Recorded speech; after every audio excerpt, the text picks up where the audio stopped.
ఎక్కడ అసలు చిరంజీవి గారి సినిమాకి మీ టైటిల్ కార్డు పడాల్సింది పడకుండా పోవటం అసలు ఎందుకు జరిగింది గురువు గారు? అర్థం కాదు. అది చాలా 2-3 ఇంటర్వ్యూలో చెప్పేశాను, మీరు చూస్తే సరిపోతుంది, వాళ్ళు చూసేశారు. పడదు అంటే ఎడిటర్ మోహన్ గారితో అంత మీరు సన్నిహితంగా ఉండి అదే ఆయనతో కలిసి ప్రయాణం చేసి అదే అది నిజంగా బాధాకరంగా ఉంటుంది కదా. అది డైవర్ట్ చేశారు. అంటే ఆయన ఎడిటర్ మోహన్ గారిని చేశారు.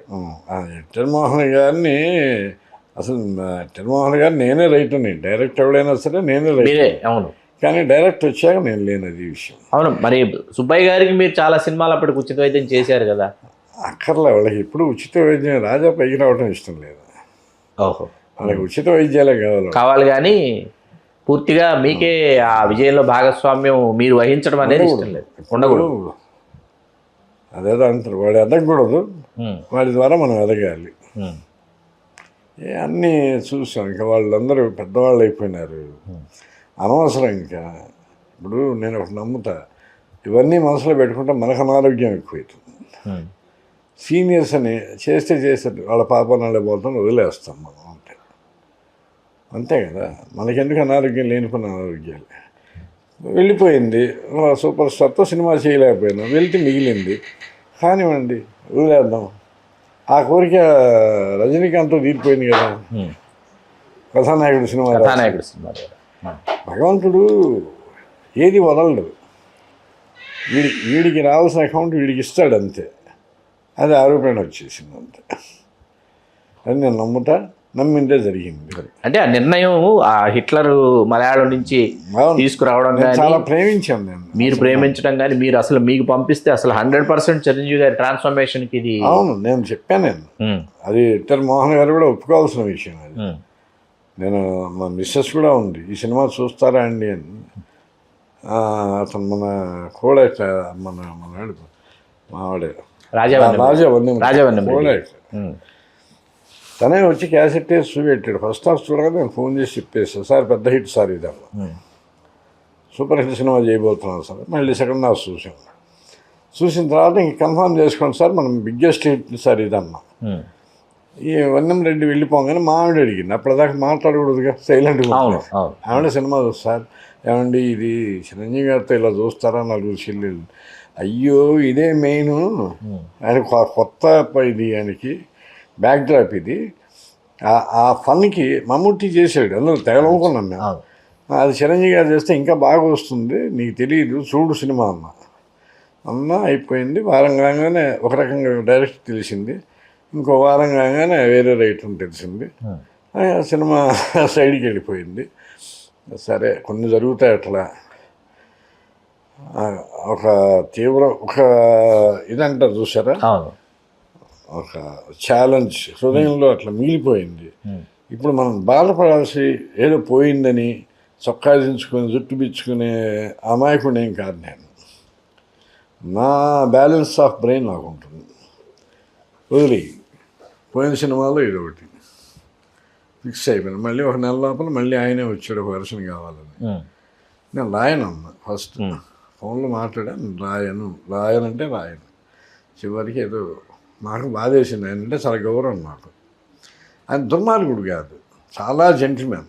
ఎడిటర్ మోహన్ గారు ఇండస్ట్రీలో చాలామందిని నేను చూశాను, ఎంతోమందిని చూశాను. ఒక 10 మంది నేర్తే ఆయన వాళ్ళు ఉంటాడు.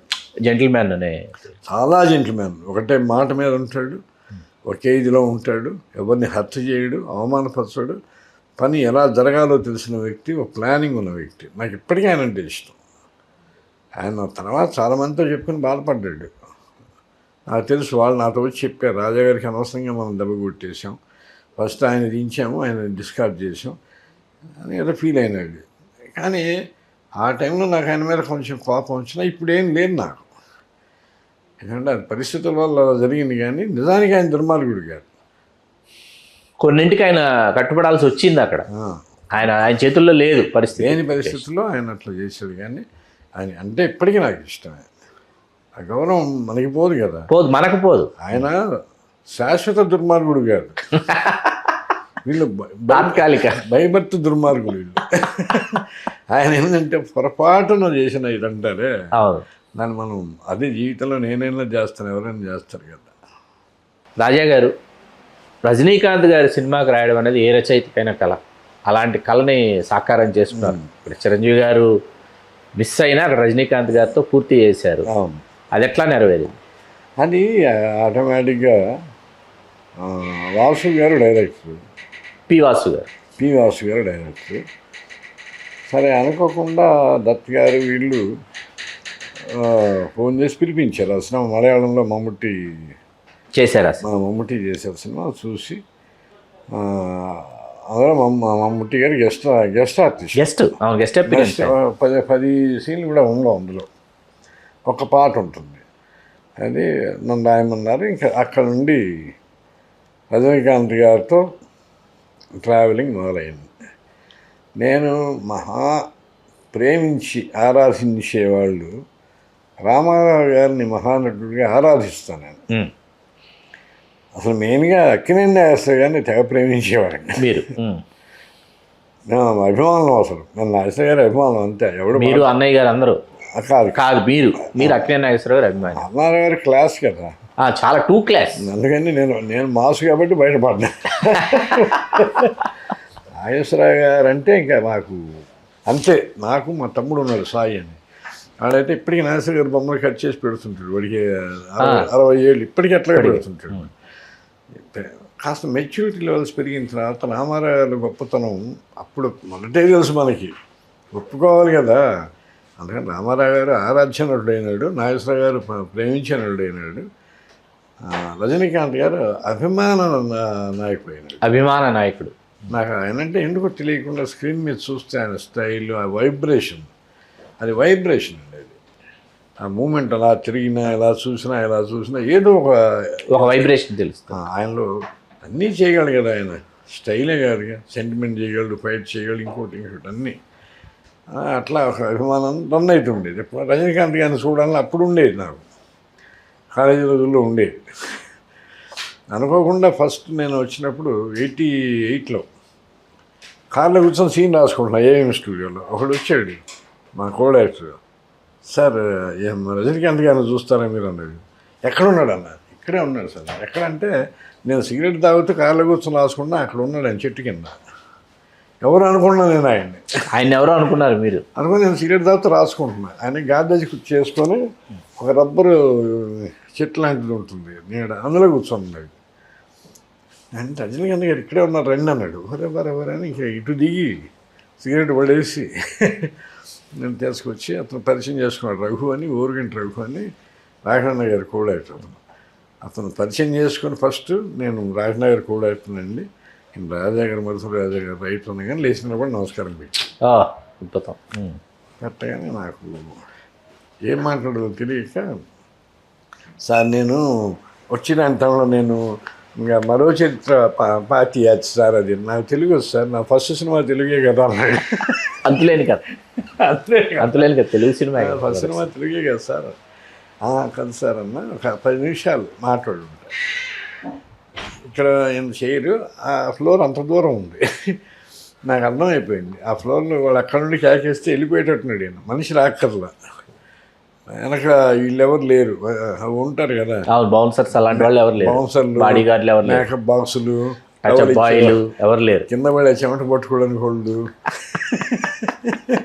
వెంట్రుకలు బేసిన్ పెట్టుకునేవాడు ఒకడు, ఈ బ్యాచ్ ఉంటారు భజన మండలి, భజన బృందం, ఊరికి రాజు రవి తేజం అలర్గా, అదే ఇన్ని దాటుకొని రావాలి. వెంకటేశ్వర నిజం కదా ఇప్పుడు. అట్లా అది ఫస్ట్ నేను చూడటం, మాట్లాడటం. అది ఆ తర్వాత అభిమానం ఈ సినిమాతో జరిగిపోయినంత కొన్నాళ్ళు ట్రావెల్ చేయాలని. ఆయనతో కలిసి మీరు కూర్చున్నారు రజనీకాంత్ గారు సిట్టింగ్ సినిమా విషయంలో? సిట్టింగ్ కూర్చున్నాం, అక్కడ మద్రాసులో కూర్చున్నాం, పాండ్రో హోటల్లో కూర్చున్నాం 3-4 టైమ్స్ సిట్టింగ్స్కి. ఇక్కడ షూటింగ్ డైలీ వెళ్ళేవాడిగా నేను వదలను కదా. అవును, మీరు ఒక 15 సార్లు 16 సార్లు సిట్టింగ్ జరిగింది మాకు ఇక్కడ. అంటే ఆయన ఖాళీగా ఒక్కడే కూర్చున్న, ఆర్టిస్ట్లో కూర్చొని నేను వెళ్ళి పక్కన కూర్చొని అండ్ ఏమండి ఆయన సంస్కారం వేరండి ఆయనది, నేను ఎక్కడ చూడలేదు అది. నాకు మా ఇంట్లో వాళ్ళంతా రజనీకాంత్ గారితో ఫోటో దిగాలి, అది ఇది నేను దిగాలనుకుంటున్నా. సరే అని మీరందరూ రండి అన్న కారులో, నా కూతుర్ని అల్లుడిని వీళ్ళందరినీ. సరే అక్కడేమో 2000 మంది జూనియర్ ఆర్టిస్టులు రామోజీ ఫిలిం సిటీలో, వీళ్ళే 50 మంది ఆర్టిస్టులు ఉన్నారు, అవును, నెంబర్ ఆఫ్ ఆర్టిస్ట్. కథానాయకుళ్ళు. సరే ఆయనకి సెక్యూరిటీ వచ్చారు వాళ్ళు చాలామంది జనం, ఇక్కడ వాళ్ళు మన లోకల్ వాళ్ళు. సరే నేను ఆ కెమెరామెన్ ఉన్నాడు స్టిల్స్, అతని పేరు ఏదో ఉంది, అతనితో చెప్పా మా వాళ్ళు వస్తారు రజనీకాంత్ గారితో మాట్లాడతాను, టకటకట అన్నట్టు తీసేయాలి ఫోటోలు అన్న. అనగానే తీస్తాను సార్ నేను రెడీ అన్న. సెబాస్టియన్ స్టిల్ సెబాస్టియన్ అలాగే వీళ్ళు కారు దిగారు వచ్చేసారు. ముందు ఫోటోలు తీయించేసేయాలి, వీళ్ళకి టెన్షన్ దిగిపోతుంది నాకు అని. ఒక చిన్న మేడ లాగా ఉంటుంది, మెట్లు ఎక్కుతున్నాను నేను వీళ్ళతో. తీరాతో సెక్యూరిటీ మారిపోయినప్పటికీ వాళ్ళకి మీకు తెలియదు కదా ఎవరో, అరవాళ్ళు ఉన్నారు, వాళ్ళెవరో ఉన్నారు. మీరు అంటే నేను అబద్ధం చెప్పట్లేదండి, ఇది ఆయన రూమ్లో కూర్చున్నాడు అందరితో. నేను ఇట్లా లాస్ట్ మెట్ ఇట్లా ఎక్కగానే నేను కనపడుతుంటాను. అవును, ఆ స్టెప్ ఫైనల్ స్టెప్ ఎక్కగానే లోపలికి కనపడే ప్లేస్లో ఉన్నా. నేను పైకి ఎక్కి వీళ్ళు వస్తున్నారు, ఈ సెబాస్టియన్ కూడా వచ్చేసాడు పైకి. వచ్చి నా మాట్లాడాలి నేను రైట్ ఆయన సార్ ఇప్పుడు కుదర ముడియాస్తారు అని ఆయన చూశాడండి. ఆయన సప్పస్ అని ఆపద్దాడని చెప్తున్నాడు. అంతే సార్ వాంగ్ అని అన్నది పిలిచాడు పైకి. ఇట్లా వీళ్ళకి వరుసగా ఫోటోలు తీస్తున్నాను. నాతో మా ఆడితో ఒక ఫోటో, మా అల్లుడితో కూతురుతో ఒక ఫోటో, నా చిన్న కూతురుతో ఒక ఫోటో. మా డ్రైవర్ ఉన్నాడు వెనక నాగరాజు అని, వాడు వెయిట్ చేస్తున్నాడు తీస్తాడు వస్తుందా రాదా. సార్ మా డ్రైవర్ అని ఆయనకి ఒకటి కనిపెట్టాడండి. నాకు సోలో ఫోటో దిగాలని ఉంది, ఆయన టైం వేసి ఇవ్వడం నా ఫీలింగ్. మీరు నమ్మరు, నా తల్లి మీద ఒట్టేసి చెప్తున్నాను నేను. అతను రమ్మని తీసి సార్తో నాకు ఒక ఫోటో అని ఆయన అన్నారు. That is super star. అంటే ఆయన రీడ్ చేస్తున్నాను నన్ను, నేను నిలబడి చూస్తూనే ఉన్నాయండి. నేను సార్తో ఒక ఫోటో సార్తో ఉంది, నాతో ఆయన ఫోటో దిగేది అండి. మీకు ఫోటో కావాలా అని అడగాలి అని సార్తో ఒక ఫోటో అని దగ్గరికి రాగానే ఇట్లా పట్టుకొని ఒక ఫోటో అనుకొని వచ్చేసాం. ఇప్పటికీ ఆ ఫోటోలు మా ఇంట్లో వెలుగుతూ ఉంటాయి, అట్లా అదలాడుతూ ఉంటాయి. అంటే ఒక మనిషి ఇన్నర్గా ఎదగటం వేరండి, బాహ్యంగా ఎదగటం వేరు. ఆయన పోయిన జన్మలో ఏదో గొప్ప యోగ సంపన్నుడు ఆయన. ఎందుకో మానవ ప్రపంచంలోకి వెళ్దామని ఒక కోరిక కలిగి వెనక్కి వచ్చాడు ఆయన. రజనీకాంత్ గారు గొప్ప యోగ ప్రపంచంలో హిమాలయ పర్వతాల్లో తపస్సు చేసుకుంటూ తిరిగిన మనిషి ఆయనకి ఎందుకో ఒకసారి మానవ ప్రపంచంలోకి వెళ్దామని ఆ జన్మ అక్కడ పూర్తి అయిపోయింది, శరీర త్యాగం అయిపోయింది. అందుకని ఇక్కడికి వచ్చాడు, ఈ రూపంలో ఇప్పుడు ఇక్కడ వచ్చాడు. ఇప్పుడు ఈ శరీర అనకూడదు, ఆయన 100 ఏళ్ళు హ్యాపీగా ఉండాలి. ఇక్కడ ఇది అవతార 10 సంవత్సరాలు కాగానే మళ్ళీ ఆ యోగంలోకి అక్కడికే ఉంటాడు, అక్కడికే వెళ్ళిపోతాడు ఆయన. ఇది నేను అనుకున్నది. మీకు అర్థమైంది? నాకు అర్థమైంది.